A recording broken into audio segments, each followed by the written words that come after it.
আসসালামু আলাইকুম ওয়ারহমতুল্লাহি ওয়াবারাকাতুহু। পবিত্র কোরআন মজিদের ৩৩ নম্বর সূরা আল আহজাব আলোচনা শুরু করছি, যার মানে হচ্ছে সংযুক্ত শক্তিসমূহ।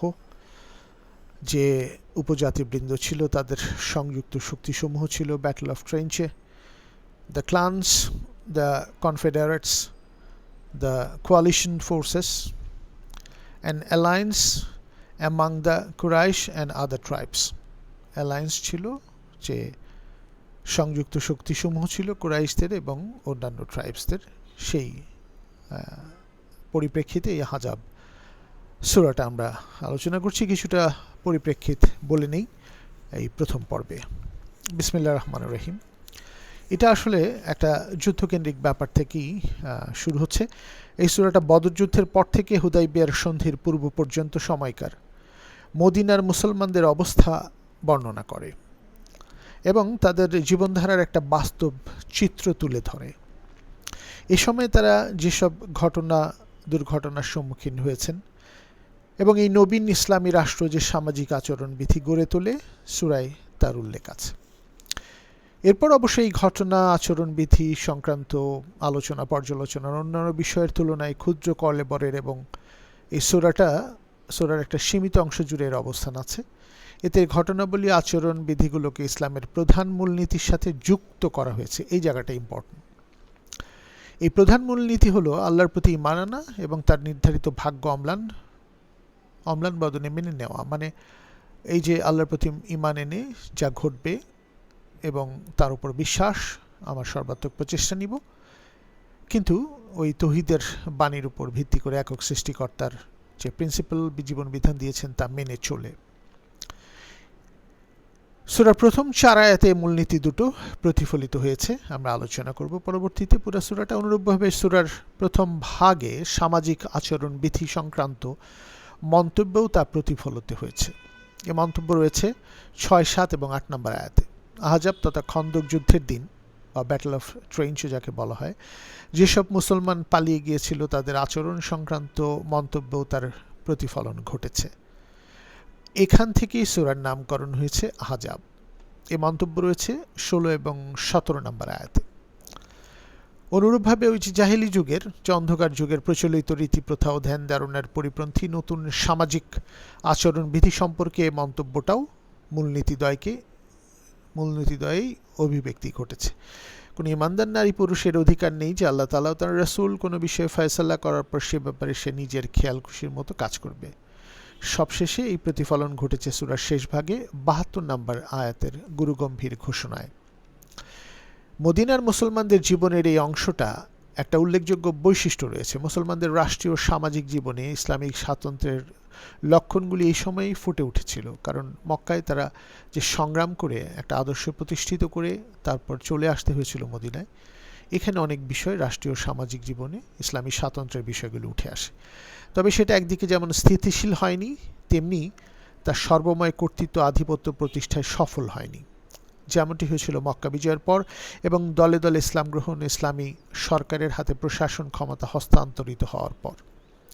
সূরাটাতে মুসলিম সমাজের পুনর্গঠন, ইসলামী চারিত্রিক বৈশিষ্ট্যগুলোকে পারিবারিক ও সামাজিক জীবনে স্থিতিশীল ও প্রসারিত করা এবং ইসলামের মৌলিক আকীদা, বিশ্বাস ও আইন কানুন যেমন বর্ণনা করা হয়েছে, তেমনি প্রচলিত সামাজিক রীতিনীতি, ঐতিহ্য ও আচার অনুষ্ঠানের সংস্কার, সংশোধন, উচ্ছেদ সাধন ও সঠিক পরিবেশকে নতুন ইসলামী বিশ্ব বিধি ব্যবস্থার আওতাধীন করার কথাও ঘোষিত হয়েছে। এগুলি আমরা দেখব সূরার আলোচনায়। এইসব বিষয় আলোচনার প্রেক্ষাপটে আহজাব যুদ্ধ, বনি কোরাইজার যুদ্ধ এবং এই উভয় যুদ্ধে এই সত্য অস্বীকারী যাদেরকে কাফের বলা হয়, মুনাফিক যারা ডাবল স্ট্যান্ডার্ড রোল প্লে করেছেন, দ্বিমুখী চরিত্র, দুটি মন তো মানুষের থাকে না, এই ধরনের আয়াত আসবে। এবং ইহুদি গোষ্ঠীগুলোর ভূমিকাও আলোচিত হয়েছে। দেখানো হয়েছে কিভাবে তারা মুসলমানদের ভিতরে থেকে ষড়যন্ত্র করে এবং এই ষড়যন্ত্রের ফলে মুসলমানরা কত ক্ষতি হয় মুসলমানদের। এরপর আলোচিত হয়েছে মুসলমানদের ঈমান, চরিত্র, আদব আখলাক, পরিবার ও নারী সমাজের বিরুদ্ধে তাদের চক্রান্ত। সূরায় এইসব সামাজিক বিধি ব্যবস্থা, এই দুই যুদ্ধ এবং সংশ্লিষ্ট অন্যান্য ঘটনার মধ্যকার যোগসূত্র হল কাফের, মুনাফিক ও ইহুদিদের নীতির সাথে এগুলোর সংশ্লিষ্টতা এবং মুসলমানদের মধ্যে অনৈক্য ও ভেদাভেদ ও বিশৃঙ্খলা সৃষ্টির জন্য কাফের মুনাফিক ও ইহুদিদের অপচেষ্টা, চাইশে অপচেষ্টা, সামরিক আক্রমণ চালানো, অনৈক্য বিশৃঙ্খলা সৃষ্টি এবং পরাজয় মেনে নেওয়ার কুমন্ত্রণা দেওয়ার মাধ্যমে হোক অথবা সামাজিক নৈতিক অধঃপতন ঘটানোর মাধ্যমে হোক। এছাড়া মুসলমানদের জীবনে যুদ্ধ ও যুদ্ধলব্ধ সম্পদের যে প্রভাব পড়ে, যেটা গনিমত বলা হয়, তার কারণে কিছু কিছু সামাজিক বিধি ব্যবস্থায় ও ধ্যান ধারণায় পরিবর্তন ও সংস্কার সাধন অপরিহার্য হয়ে পড়ে এবং সেগুলোকে যুদ্ধ ও যুদ্ধলব্ধ গনিমতের প্রভাবে মুসলিম সমাজে সৃষ্ট নতুন পরিস্থিতির আলোকে পুনর্বিন্যস্ত করার প্রয়োজনও দেখা দেয়। এই পটভূমিতেই সূরায় নতুন বিধি ব্যবস্থারও সংযোজন ঘটেছে। এসব দিক দিয়ে বিবেচনা করলে দেখা যাবে সূরার আলোচিত বিষয়গুলোতে বিভিন্নতা ও বৈচিত্র্য থাকলেও ঐক্য, সংহতি ও সমন্বয় বহাল রয়েছে। সূরায় বর্ণিত ঘটনাবলী ও বিধি ব্যবস্থার কালগত ঐক্য এগুলোকেই সুসমন্বিত করে। সূরাটা শুরু হয়েছে আল্লাহর প্রতি রাসূল সাল্লাল্লাহু আলাইহি ওয়াসাল্লামের ভয় সৃষ্টি, কাফের ও মুনাফিকদের অনুসরণ না করা, একমাত্র ওহীর মাধ্যমে আল্লাহর পাঠানো নির্দেশনাবলীর অনুসরণ করা, যেটা কোরআনের মাধ্যমে এখন এবং অতীতে প্রথম থেকে যে জীবন বিধান এসেছে আদম আলাইহিস সালাম থেকে, সমস্ত কিছুই ওই তাওহীদের বাণী যে এসেছে সেটাকে মেনে চলা, এই অনুসরণ করা, শুধু তার উপর তাওয়াক্কুল ও নির্ভর করার আদেশ দানের মাধ্যমে শুরু হয়েছে সূরার প্রথমটা। এভাবে শুরু হওয়ার কারণে সূরায় আলোচিত সমুদয় ঘটনাবলী ও বিধি ব্যবস্থার সংযোগ সেই প্রধান মূলনীতির সাথে প্রতিষ্ঠিত হলো যার উপর ইসলামের যাবতীয় আইন কানুন, সামাজিক রাষ্ট্রীয় ব্যবস্থা এবং নৈতিক বিধানের ভিত্তি দাঁড়িয়ে আছে। সেই প্রধান মূলনীতিটা হলো আল্লাহর শ্রেষ্ঠত্ব, মহত্বের আন্তরিক উপলব্ধি, তাঁর ইচ্ছা ও সিদ্ধান্তের কাছে শর্তহীন আত্মসমর্পণ, সাবমিটার হওয়া, ফুল সাবমিশন করা এবং সৎ কাজ করা এবং সৎ কাজের মাধ্যমে আলটিমেটলি পৃথিবীর সমস্ত জগতের জন্য, সমস্ত মানুষের জন্য শান্তি সৃষ্টি করা, তার মনোনীত বিধানের অনুসরণ করা, একমাত্র তার উপর নির্ভর করা এবং তার রক্ষণাবেক্ষণ ও সাহায্যকে যথেষ্ট মনে করা, নিশ্চিত হওয়া। শুরুর কিছু পরই সমাজে প্রচলিত কিছু রীতি ও প্রথা সম্পর্কে সঠিক ও চূড়ান্ত ফয়সালা ঘোষিত হয়। জিহার, পোষ্যপুত্র এগুলি সম্বন্ধে এ পর্যায়ে সর্বপ্রথম তথ্য সম্বলিত একটি বাস্তব উক্তি উচ্চারিত হয়। আল্লাহ তাআলা কোনো মানুষের জন্য দুটো হৃদয় তৈরি করেননি। এ দ্বারা এই মর্মে ইঙ্গিত দেওয়া হয়েছে যে মানুষ একই সময়ে একাধিক বিষয়ে ডাবল স্ট্যান্ডার্ড রোল প্লে করবে না, দ্বিমুখী চরিত্র হবে না এবং একটি সময়ে কিংবা একাধিক বিধান অনুসরণ করতে পারে না। আসলে এটা উচিত না। একটা প্রিন্সিপাল থাকতে হবে, একটা নীতিবোধ থাকতে হবে। তা করতে গেলে তাকে মুনাফিকি করতে হবে। যদি দুটি হৃদয় সৃষ্টি হয়, তাকে বিপদগামী হবার ঝুঁকি নিতে হবে। তার যখন একটার বেশি হৃদয় নেই, তখন তাকে অবশ্যই একমাত্র একক সৃষ্টিকর্তার অনুগত হতে হবে। এই সিস্টেমকে ঘিরে তাকে নিজেকে পরিচালনা করতে হবে। একমাত্র বিধান এই যে সর্বতোভাবে সমর্পণকারী হতে হবে, ইসলামের অনুসারী হতে হবে যাকে বলা হয়, এবং এছাড়া আর যত ভুল পথ, একক সৃষ্টিকর্তা ছাড়া কারো উপর নির্ভর করা, মাঝামাঝি কিছুর উপর ডিপেন্ড করে সলিউশন চাওয়া, এটা না। আমরা সৃষ্টিকর্তার জ্ঞানকে ব্যবহার করব, তার জ্ঞানের মাধ্যমে মানুষ যে উজ্জীবিত হয়ে জ্ঞান অর্জন করে বিভিন্ন আবিষ্কার করছে সেগুলোকে আমরা ব্যবহার করব, কিন্তু একক সৃষ্টিকর্তা কেন্দ্রিক হয়ে মানুষের কাছে মাথা নত করব না, কোনো নিজের হাতে সৃষ্টি কিছুর কাছে মাথা নত করব না, সূর্য চন্দ্র নক্ষত্র কিছুর কাছে আমরা সেজদা করব না, মাথা নত করব না, যেটা আমরা হামিম সিজদার 37 নম্বর আয়াতেও দেখি। এবং আমরা নিজের শক্তিকে কাজে লাগাবো, সেটা সূরা রাদের 11তে দেখি যে মানুষ নিজেকে সাহায্য করে না, তাকে আমি সাহায্য করি না। এই প্রিন্সিপালগুলো মানুষকে উজ্জীবিত করে, উৎফুল্ল রাখে এবং কর্মঠ করে, যেটা সৎ কাজ করার জন্য অনুপ্রাণিত করে। এটাই আসলে সত্যিকারের আমল, কর্ম। এটাই ট্রিটেড হবে আল্লাহর কাছে, যে জীবন ও মৃত্যু সৃষ্টি করেছি মানুষকে দেখবার জন্য, সৎ কাজে কে অগ্রগামী। সূরা মুলকের যে 2য় আয়াতে যে প্রিন্সিপালটা আল্লাহ তাআলা প্রকাশ করেছেন। তো বিপদগামী হবার ঝুঁকি নিতে হবে না। এই দুটি হৃদয় থাকলে তা হতো। আর যখন একটার বেশি হৃদয় নেই, তখন তাকে অবশ্যই ওই আল্লাহর উপর নির্ভর করতে হবে, একমাত্র বিধান ইসলামের অনুসারী হতে হবে এবং এছাড়া যত পন্থা, পথ, নিয়ম, বিধি, রীতিনীতি, প্রথা ও পদ্ধতি আছে, তা যতই প্রিয় হোক সেগুলোকে আমরা ভালো হলে এই কোরআনের যে প্রিন্সিপাল সৃষ্টিকর্তার দেখানো পথের সাথে হলে এগুলো আমরা ওই পথটাকে মেনে নেব, চলবো, কিন্তু একক সৃষ্টিকর্তার উপর নির্ভর করে কোরআনের বিধান যেটা আছে সেইটার সাথে সাংঘর্ষিক হলে সেটাতে আমরা যাব না। এ কারণেই ওই জেহারের যে ওই যে স্ত্রীকে বলছে তুমি আমার মায়ের মতো, এই যে জায়গাটা, প্রথাটা বিলোপের উদ্যোগ নেওয়া হয়েছে, যেটা আমরা পড়ব। জেহার হলো জাহেলি যুগের একটা ন্যাক্কারজনক প্রথা। স্বামী রেগে গেলে স্ত্রীকে বলতো তুই আমার মায়ের মতো, যাতে সে মায়ের মতোই তার জন্য নিষিদ্ধ হয়ে যায়। আল্লাহ তাআলা বলেন, যে সমস্ত স্ত্রীর সাথে তোমরা জিহার করো তাদেরকে আল্লাহ তাআলা তোমাদের মা বানাননি। তাদেরকে মা বলে তালাকের মতো অবস্থায় রেখে দিত, তালাক দিত না, তারা কষ্টে রাখতো। এটা আমরা সূরা মুজাদিলা যখন আলাপ করেছি সেটাতে ডিটেল আলাপ করেছি, ওটার সাথে এটা পাপ হিসেবে গণ্য হয়। আল্লাহ তাআলা বলেন, যে সমস্ত স্ত্রীর সাথে তোমরা জিহার করো তাদেরকে আল্লাহ তাআলা তোমাদের মা বানান নাই। অর্থাৎ এই কথাটা নিছক মুখ দিয়ে বলা হয়, আসলে এর পিছনে কোনো সত্য নেই। স্ত্রী থেকে যায়, শুধু এই কথাটার কারণেই সে মা হয়ে যায় না। এরপর এই বলে ওই যে আদিয়াকুম, যে পালক পুত্র হিসেবে যে একটা বিষয় আসে, আসলে তা পালক পুত্র না, এটা ডাকা পুত্র ডাকতো তখন, এটা পরবর্তীতে পালক পুত্র বা পোষ্যপুত্র হিসেবে এইভাবে দেখা হয়। কিন্তু ওই পুত্র আসল পুত্র নয়, এটা ছিল তোমাদের কথার কথা। এই ব্যাপারগুলো উঠে আসে। পালক পুত্র গ্রহণের প্রথা, ওই সেই প্রথা থেকে উদ্ভূত অন্যান্য সামাজিক রীতিনীতি উচ্ছেদ করা হয়েছে এবং জাস্টিস করা হয়েছে। নিজের রক্তীয় সম্পর্কের যে ইনহেরিটেন্স ল এবং যাতে পাবে উত্তরাধিকার, সেটার জন্য জাস্টিস আছে। দান এবং বিভিন্নভাবে যে কাউকেই দেওয়া যায়, বন্ধু হিসেবে গ্রহণ করা যায়, এই ব্যাপারগুলো উঠে আসবে। তাই তোমাদের পালক পুত্রদেরকে আল্লাহ তাআলা তোমাদের পুত্র বানান নাই, বা তোমরা যাকে ডাকো পুত্র হিসেবে তাকে পুত্র বানান নাই, এগুলি কথার কথা। সুতরাং এখন থেকে তারা আর উত্তরাধিকারী হবে না, এবং এই যে ডাকা পুত্রগুলো গ্রহণের অন্যান্য ফলাফলও কার্যকর হবে না। এই সম্পর্কে বিশদ আলোচনা আমরা করব। এরপর সকল মুসলমানদের জন্য রাসূল সাল্লাল্লাহু আলাইহি ওয়াসাল্লামের সার্বিক অভিভাবকত্ব বহাল থেকে যাবে বা বহাল করা হবে, আর এই অভিভাবকত্ব তাদের নিজেদের অভিভাবকত্বের উপর অগ্রগণ্য হবে। রাসূল সাল্লাল্লাহু আলাইহি ওয়াসাল্লামের এই অভিভাবকত্ব সর্বসাধারণ মুসলমানদের সাথে রাসূল সহধর্মিণীদের আদর্শগত মাতৃত্বের সম্পর্কের মতোই। আল্লাহ তাআলা বলেন, মুসলমানদের জন্য রাসূল সাল্লাল্লাহু আলাইহি ওয়াসাল্লাম তাদের নিজেদের চেয়ে উত্তম অভিভাবক, আর তার স্ত্রীরা তাদের মাতা। এই একটা আয়াত আছে উম্মুল মুমিনিন।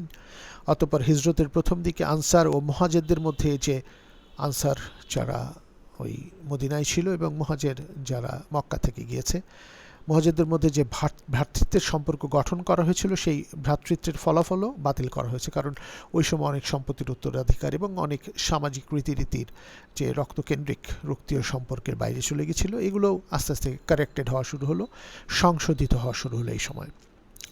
এই উত্তরাধিকার বিষয়টি এই দুই পক্ষের মধ্যে ইত্যাদি বিষয়কে স্বাভাবিক আত্মীয়তার সাথে সংশ্লিষ্ট করা হয়েছে। আল্লাহ তাআলা বলেন, আল্লাহর কেতাবে মুসলমান ও মুহাজিরদের চেয়ে রক্ত সম্পর্কীয় আত্মীয়রাই পরস্পরের অভিভাবকত্বের ক্ষেত্রে অগ্রগণ্য। এর মধ্যে দিয়ে কোরআন স্বাভাবিক আত্মীয়তার ভিত্তির উপর মুসলমানদের সমাজ ব্যবস্থা পুনর্গঠিত, অন্য সব সাময়িক বিধি ব্যবস্থাকে বাতিল করেছে।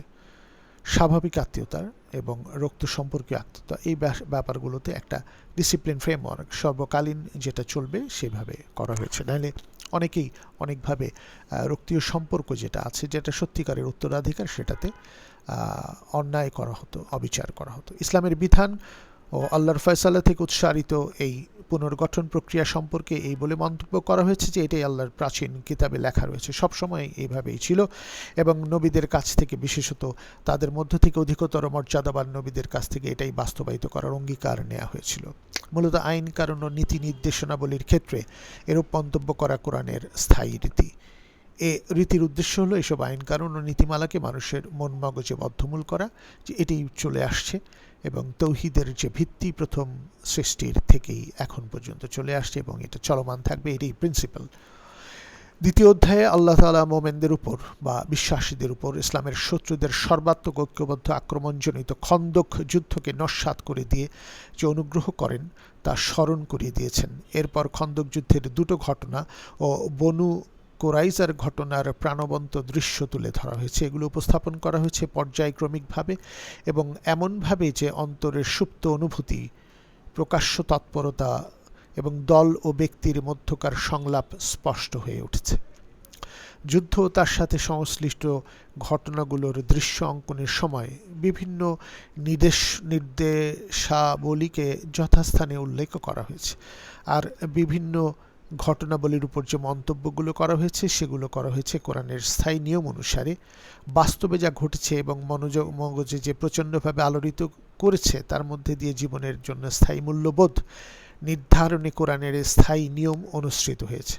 পবিত্র কোরআন চরিত্র গঠন, মূল্যবোধ ও মানদণ্ড নিরূপণ এবং যে চিন্তাধারাকে সে সমাজে বিজয়ী আধিপত্যশীল দেখতে চায় সেই চিন্তাধারার বিস্তার ও প্রতিষ্ঠার উদ্দেশ্যে যে সমস্ত ঘটনাকে উপকরণ হিসেবে গ্রহণ করে সেই সব ঘটনা বর্ণনার ক্ষেত্রে কোরআনের একটা স্বতন্ত্র পদ্ধতি আছে।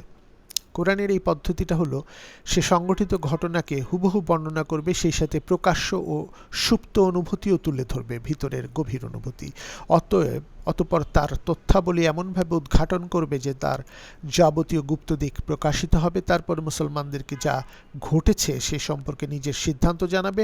তাতে যদি কিছু ভ্রান্তি ও ভ্রষ্টতা থেকে থাকে তবে তার সমালোচনা করবে, আর সুষ্ঠু ও নির্ভুল কিছু থাকলে তার প্রশংসা করবে, ভুলভ্রান্তি থাকলে তার সংশোধনের জন্য এবং সুষ্ঠু ও উত্তম কিছু থাকলে তার বিকাশ বৃদ্ধির জন্য জোর নির্দেশ দেওয়া হবে। আর এই সব কিছুকেই আল্লাহ তাআলা তার নির্ধারিত ভাগ্যলিপি, তার ইচ্ছা, কাজ, নির্ভুল বিধান, স্বভাব, প্রকৃতি ও প্রাকৃতিক নিয়মাবলী ও শক্তিগুলোর সাথে যুক্ত ও সমন্বিত করেছেন। এরপর আমরা দেখতে পাই খন্দকের যুদ্ধের বিবরণ শুরু হয়েছে।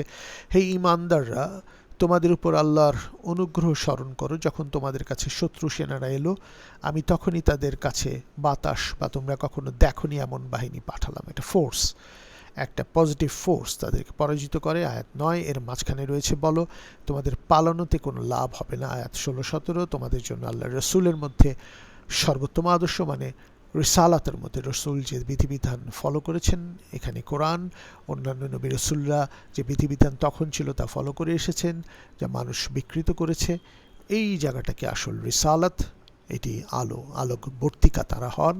ওই আলোর মাধ্যমে কোরআনের আলো, আল্লাহর বিধিবিধানের আলো, যেটা সিরাজ, এবং ওনারা মুনির, সিরাজ ও মুনিরা, তারা সেই সিরাজ থেকে, যে প্রদীপ থেকে আলো নেন এবং নিজেরা তা প্রজ্বলিত করে মানুষের কাছে পৌঁছে দেন। তাই তাদেরকে বলা হচ্ছে এই কোরআনেও সিরাজ ও মুনিরা।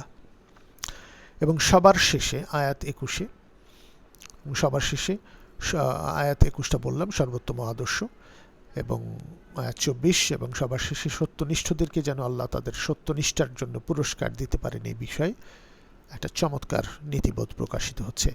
এরই পাশাপাশি যুদ্ধে যোগদান সম্পর্কে তথ্যনিষ্ঠ বিশ্বাসীদের, মুমিনদের মনোভাব এবং মনোব্যথিতে আক্রান্ত মুনাফিকদের মনোভাব। তারা বলে আমরা যুদ্ধ যাব, থাকবো, কিন্তু তারা আসলে করে না। তারা কোনো একটা কিছু দেখিয়ে এখান থেকে সরে যায়। মুনাফিকি ভাবটা কোরআন কখনোই পছন্দ করে না। এমনভাবে তুলে ধরা হয়েছে এই মুনাফিকদের মনোভাব, সেই মনোভাবের মধ্যে দিয়ে বিশুদ্ধ অশুদ্ধ মূল্যবোধগুলো আলাদা হয়ে বাছাই হয়ে যায়। যেমন মুনাফিক ও মনোব্যথিতে আক্রান্তরা বলে যে আল্লাহ তাআলা ও তার রাসূল আমাদের কাছে যে প্রতিশ্রুতি দিয়েছেন তা ধোঁকা ছাড়া কিছু নয়।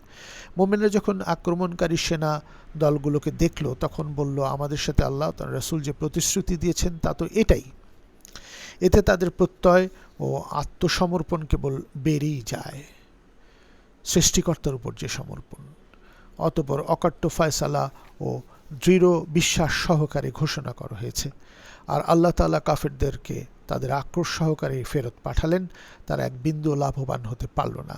মুমিনদের যুদ্ধের জন্য আল্লাহ তাআলাই যথেষ্ট, তিনি মহাশক্তিধর ও মহাপ্রতাপশালী। এরপর রাসূল সাল্লাল্লাহু আলাইহি ওয়াসাল্লাম কতিপয় স্ত্রীর প্রসঙ্গে আলোচিত হয়েছে। বিতাড়িত ইহুদি গোষ্ঠী, বনী কুরাইজার পরিত্যক্ত সম্পত্তি ও ইতিপূর্বেকার যুদ্ধলব্ধ সম্পদের সুবাদে রাসূল সাল্লাল্লাহু আলাইহি ওয়াসাল্লাম ও মুসলমানদের আল্লাহ তাআলা যখন বিপুল সম্পদের অধিকারী করলেন, তখন রাসূল সাল্লাল্লাহু আলাইহি ওয়াসাল্লামের কজন স্ত্রী তাদের খোরপোশের পরিমাণ আরও বাড়িয়ে দেবার দাবি জানালেন। এই দাবির জবাবে তাদেরকে দুনিয়ার সহায় সম্পদ, আরাম আয়েশ ও বিলাস বেসন, অথবা আল্লাহ তাআলা ও তাঁর রাসূলের সন্তুষ্টি, আখিরাতের সুখ শান্তি, এ দুটোর যে কোনো একটি বেছে নেওয়ার আহ্বান জানানো হলো। তারা আল্লাহ তাআলা ও তার রাসূলের সন্তুষ্টি এবং আখিরাতের সুখ শান্তিকেই বেছে নিলেন। আল্লাহ তাআলা ও তার রাসূলের চোখে সম্মানজনক স্থানকে পার্থিব সহায় সম্পদের উপরে অগ্রাধিকার দিলেন। এই জন্যই তাদেরকে জানানো হলো যে তাদের পরহেজগারি ও তাকওয়ার জন্য যেমন তারা দ্বিগুণ পুরস্কার পাবে, তেমনি কোনো খারাপ কাজ করলেও প্রমাণ সাপেক্ষে দ্বিগুণ শাস্তি কিন্তু ভোগ করতে হবে। এই দ্বিগুণ শাস্তি ও দ্বিগুণ পুরস্কারের কারণ দেখানো হলো এই যে তারা অত্যন্ত মহীয়সী শ্রদ্ধাভাজন, রাসূল সাল্লাল্লাহু আলাইহি ওয়াসাল্লামের সাথে তাদের রয়েছে ঘনিষ্ঠ সম্পর্ক, তাদের ঘরে প্রতিনিয়ত কোরআন নাজিল এবং পঠিত হয় এবং রাসূল সাল্লাল্লাহু আলাইহি ওয়াসাল্লামের কাছ থেকে তারা হরহামেশা জ্ঞানের কথা শোনার সৌভাগ্য লাভ করে থাকেন। এরপর সকল মুসলিম নারী ও পুরুষের উত্তম প্রতিদানের আরও বর্ণনা দিয়ে তৃতীয় অধ্যায় শেষ হয়েছে। চতুর্থ অধ্যায়ে সংযোজিত হয়েছে রাসূল সাল্লাল্লাহু আলাইহি ওয়াসাল্লামের মুক্ত গোলাম যায়েদ বিন হারেসার সাথে রাসূল সাল্লাল্লাহু আলাইহি ওয়াসাল্লামের ফুফাতো বোন জায়নব বিনতে জাহিশের বিয়ে সম্পর্কে অস্পষ্ট আভাস। এ অধ্যায়ে বিষয়টা স্পষ্ট করে দেওয়া হচ্ছে মুসলিম নারী ও পুরুষদের যাবতীয় বিষয়ের ফয়সালার ক্ষমতা অধিকার একমাত্র আল্লাহর হাতে নিবদ্ধ। মুসলিম নারী পুরুষদের হাতে কোনো ক্ষমতা নেই এবং কোনো অধিকার নেই, একমাত্র আল্লাহ তাআলাই নিজের স্বাধীন ইচ্ছা ও পরিকল্পনা অনুযায়ী সবকিছু পরিচালনা করেন এবং মুমিন মাত্রেরই বা বিশ্বাসী মাত্রই তার কাছে দ্ব্যর্থহীন ও পূর্ণাঙ্গভাবে আত্মসমর্পণ করা কর্তব্য। এটাই ইসলাম। আত্মসমর্পণকারী বা সাবমিটার হলো মুসলিম। আল্লাহ তাআলা বলেন, আল্লাহ তাআলা ও তার রাসূল যখন কোনো ব্যাপারে ফয়সালা করে দেন, রিসালাত বা রাসূলুল্লাহ তার আল্লাহ তাআলা যে জীবন বিধান দিয়েছেন এখন কোরআন, এর মাধ্যমে যখন ফয়সালা দেন তখন কোনো মুসলিম নারী ও পুরুষের নিজের ব্যাপারে কোনো নিজের সিদ্ধান্ত গ্রহণের অধিকার থাকে না। এই প্রিন্সিপালটাকে মানতে হবে এই ধর্মের ক্ষেত্রে। এরপর বিয়ের ঘটনা, তালাকের ঘটনা এবং ওই যে ডাকা পুত্র যাকে পোষ্যপুত্র বলা হয় গ্রহণের ফলাফল বাতিল করা নিয়ে আলোচনা করা হয়। তখনকার সামাজিক প্রেক্ষিতে এই জিনিসটা একটা ইনডিসিপ্লিন একটা ফ্লো তৈরি করছিল যেটা নিয়মতান্ত্রিক নয়। শেষোক্ত বিষয়টা নিয়ে সূরার শুরুতে আলোচনা করা হয়েছে। এই যে পশুপুত্র গ্রহণের বা পালকপুত্র গ্রহণের ফলাফল বাতিল করার জন্য স্বয়ং রাসূলুল্লাহ সাল্লাল্লাহু আলাইহি ওয়াসাল্লামকে দিয়ে এমন একটা কাজ করানো হয়, সবাই পালকপুত্র হিসেবে জানতো, আসলে এটা জাস্ট পুত্র হিসেবে ডাকা হতো, ডাকা পুত্র আদিয়াকুম করানো হয়, যা সেই পরিবেশের অন্য কারো দ্বারা সম্ভব হতো না। রাসূল সাল্লাল্লাহু আলাইহি ওয়াসাল্লাম এটাকে রিভার্স না করলে এটা হতো না, কেননা সেকালের আরবীয় সমাজে এই প্রথাটা ছিল খুবই গভীর এবং এর বিরোধিতা করা খুবই দুরূহ ছিল। এই পালক পুত্রের সম্পদ অর্জন থেকে সমস্ত অধিকার অর্জন, যেটা আসল পুত্ররা বঞ্চিত হয়ে যেত পরবর্তীতে। তাই পরীক্ষাটা এসে পড়ল রাসূল সাল্লাল্লাহু আলাইহি ওয়াসাল্লামের উপরে, যাতে তিনি দাওয়াতি কাজ পরিচালনা ও তার মূলনীতিগুলো মনমগজে বদ্ধমূল করার পর সমাজ জীবনেও প্রতিষ্ঠিত করার পাশাপাশি এই দায়িত্বটাও যেন পালন করেন। তখন আল্লাহ তাআলা বলেন, অতঃপর যায়েদ যখন তাকে পরিত্যাগ করলো তখন আমি তাকে তোমার সাথে বিয়ে দিলাম। ইট ওয়াজ আল্লাহস উইশ। নবীজি ইচ্ছা করলে এই বিয়েটা অনেক আগেই করতে পারতেন, কিন্তু উনি এই শ্রেণী বিভক্তি দূর করা, ধনী দরিদ্রর মাঝখানে গ্যাপ দূর করার ক্ষেত্রে তার আপন ফুফাতো বোনকে জায়েদের সাথে বিয়ে দিয়েছিলেন। তখনই ইচ্ছা করলে উনি বিয়ে করতে পারতেন, এগুলো উনি করেন নাই এবং শেষ পর্যন্ত বলছে তোমরা নিজেরা সংসার করো। এই আয়াতেই আসছে কোরআনের, তোমরা তালাকের ব্যাপারে যেও না, তোমরা এই ব্যাপারগুলো উনি এমফাসিস করেছেন। কিন্তু আসলে আমাদের সমস্ত কিছু পৃথিবীতে বিয়ে, জীবন, মৃত্যু সমস্ত কিছুই নির্ভর করে আল্লাহর ইচ্ছার উপরে, এটা আমরা জানিও না কিভাবে হবে। এরপরে এই প্রসঙ্গে রাসূল সাল্লাল্লাহু আলাইহি ওয়াসাল্লামের সাথে সকল মুসলমানদের সম্পর্কটা কী ধরনের তা স্পষ্ট করে দেওয়া হয়েছে। এই বলে যে মুহাম্মদ সাল্লাল্লাহু আলাইহি ওয়াসাল্লাম তোমাদের কারো পিতা নয়, তিনি কেবল আল্লাহর রাসূল ও একেবারে সিলড প্রফেট, কোনো পুরুষের পিতা নন। এখানে লেখা আয়াতটি ঠিক আছে যে অনেক জায়গায় পুরুষের পিতা হয়, আসলে মুহাম্মদ কারো পিতা নন, তিনি কেবল আল্লাহর রাসূল। এই যে সবার শেষে রাসূল সাল্লাল্লাহু আলাইহি ওয়াসাল্লাম তার সাথী মুসলমানদেরকে কিছু নির্দেশ দেওয়ার মধ্যে দিয়ে অধ্যায় শেষ করা হয়েছে। কাফের ও মুনাফিকদের অনুসরণ করো না, 48 নম্বর আয়াতে। পঞ্চম অধ্যায় শুরু হয়েছে যেসব স্ত্রীকে সহবাসের পূর্বে তালাক দেওয়া হয় তাদের ব্যাপারে শরীয়তের বিধান বর্ণনার মধ্যে দিয়ে। তারপর রাসূল সাল্লাল্লাহু আলাইহি ওয়াসাল্লামের দাম্পত্য জীবনকে সুশৃঙ্খল করা হয়েছে। মুসলিম নারীদের মধ্যে কাকে কাকে তারা বিয়ে করা বৈধ, কাকে বিয়ে করা অবৈধ, কাকে কাকে রাসূল সাল্লাল্লাহু আলাইহি ওয়াসাল্লামের বিয়ে করা বৈধ, কাকে কাকে বিয়ে করা অবৈধ তাও বর্ণনা করা হয়েছে। অতঃপর রাসূল সাল্লাল্লাহু আলাইহি ওয়াসাল্লাম ও তার স্ত্রীদের বাড়ির সাথে মুসলমানরা রাসূল সাল্লাল্লাহু আলাইহি ওয়াসাল্লামের জীবদ্দশায় ইন্তেকালের পর কীভাবে সম্পর্ক রাখবে, পিতা পুত্র ভাই ভাতিজা দাসদের ছাড়া আর সবার সাথে পর্দা করা, এবং রাসূল সাল্লাল্লাহু আলাইহি ওয়াসাল্লামকে যারা নানাভাবে কষ্ট দেয় তাদের শাস্তি ও দুনিয়া আখিরাতের অভিশাপ লাভের বিষয়টিও আলোচিত হয়েছে। এসব থেকে বোঝা যায় যে মুনাফিকরা এ জাতীয় অনেক অপকর্মই করত তখন। এরপর আয়াত 50 বা ওই জায়গাটা এইভাবে শুরু হয়। এই প্রসঙ্গে উপসংহারে রাসূল সাল্লাল্লাহু আলাইহি ওয়াসাল্লামের স্ত্রীরা, কন্যা ও দাসীদেরকে সারা দেহ চাদর দিয়ে ঢেকে রাখার 59 নম্বর আয়াত নির্দেশ দেওয়া হয়েছে। এতে তাদেরকে চেনা যাবে এবং উত্ত্যক্ত করা হবে না। উপসংহারে আরও হুমকি দেওয়া হয়েছে যে মুনাফিক ও মনোব্যাধিগ্রস্ত ও গুজব রটনাকারীদের উপর রাসূল সাল্লাল্লাহু আলাইহি ওয়াসাল্লামকে ক্ষমতাশালী করা হবে এবং বনু কাইনুকা ও বনু নজিরের মতো তাদেরকেও মদিনা থেকে চলে যেতে হবে।